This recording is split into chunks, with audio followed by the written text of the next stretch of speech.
Hello, my name is Mark Leonard, and I'm answering question 4 of the A2 media evaluation.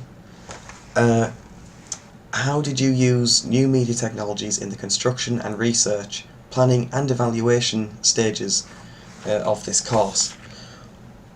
I was originally going to have this as a blog post. Well, this is still a blog post, but I mean, like, it was going to be a series of paragraphs explaining what I did with images and videos. There are still videos if you look down past the blog post. If you're watching this on YouTube, then you'll just see comments, but if you're on the blog, below there is videos. One of them is showing how I made the first scene, or basically a sort of a rough... It's a recreation of the first scene, of when I created the first scene. It's not the same one, but it's a rough guide in actually how I did it. And the video below that is actually how I made the explosion for the radio trailer. So I recommend that you watch those. So just so that you understand and know. But yeah, during this course I've used various amounts of technology throughout this piece of coursework, none more so than the computer. I even built my own computer to aid and advance my work. I've got it right next to me. This is what the webcam's feeding through. So if you just hang on. So that is my computer, and hold on. That is the inside of it. So I built it and put it together myself.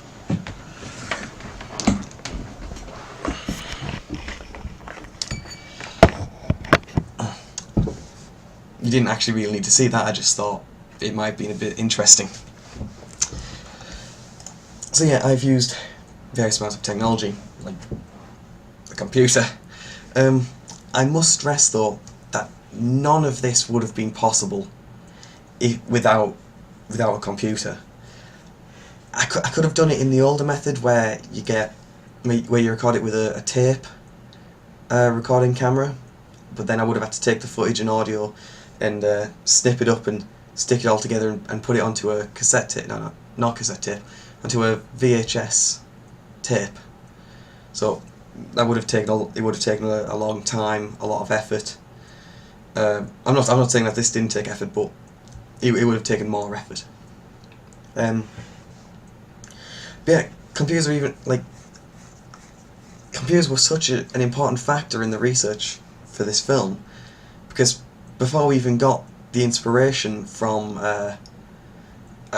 Cake by Tom Scar Ridgewell, a video he made about a year ago,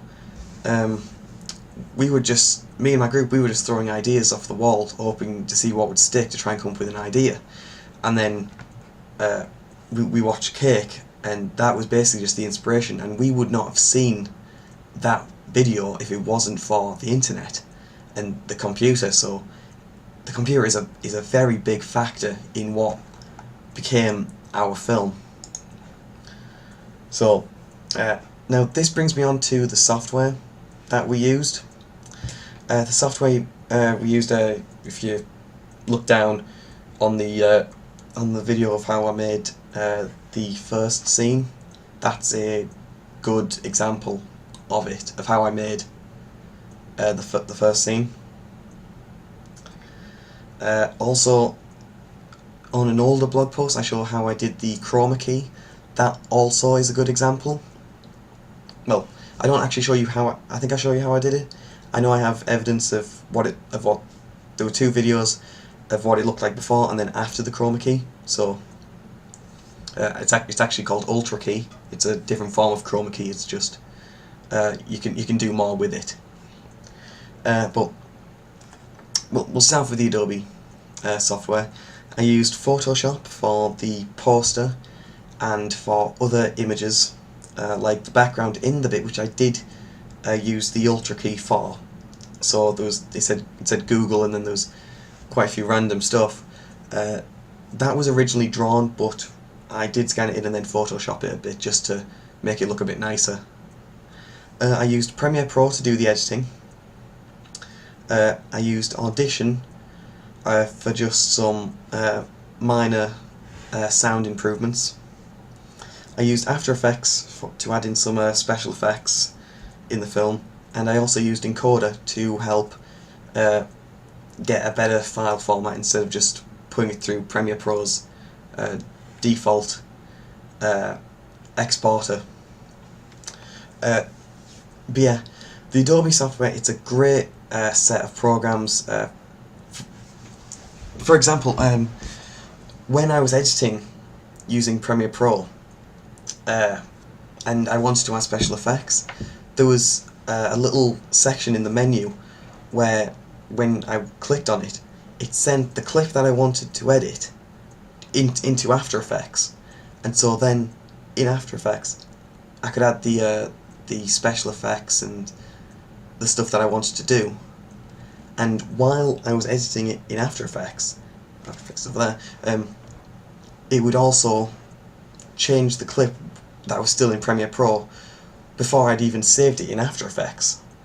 So it was changing the clip in Premiere Pro while I was changing it in After Effects before I'd even like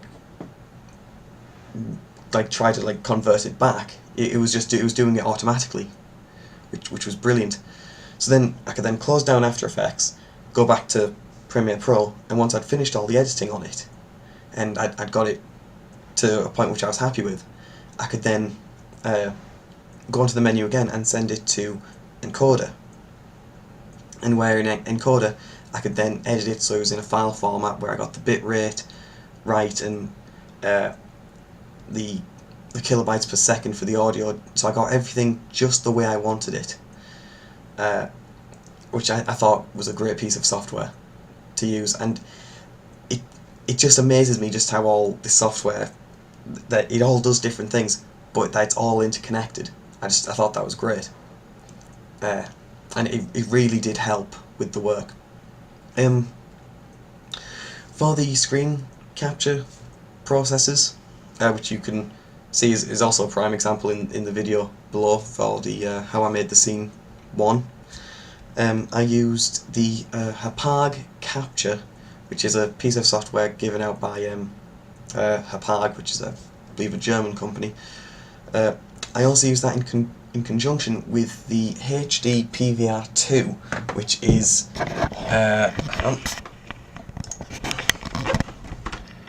that.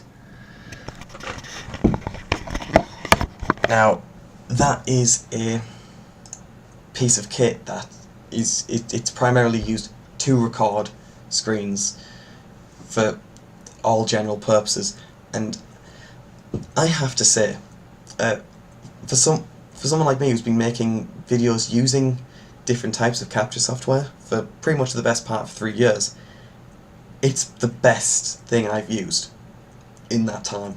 It's great. To make this video that I'm doing right now, I'm using Cyberlink PowerDirector 11, which I prefer the Adobe software, but I'm using this now because it's the only piece of software that will run a webcam, which is, yeah, when I'm using that I'm able to turn it around and stuff. I also used Audacity to record some of the sound files for voiceovers in some of the videos that I did. Like in the radio trailer, I recorded my voice using Audacity. To convert some of the audio files and video files, I used software which was given out by Freemake, which is an internet-based company that basically they give out their software for free, and it's mainly editing software. Well, minor editing software, mainly just to convert video and sound files. It's a good piece of software to have. Back onto the technology of what I used. Well, onto the hardware mainly. We used DSLR Canon camera. I can't remember the proper specification of it. What like the proper make and model is. Well, I know the make is a Canon, but I can't remember the model. We also used a crane to do the scene where it's Google. So you saw it said Google, and then me, I played Google. I just sort of like move up in front of the Google sign. So that's we actually used a crane for that, where we had the camera on this crane. We actually lowered the crane so we could see me, and we did that all in one shot.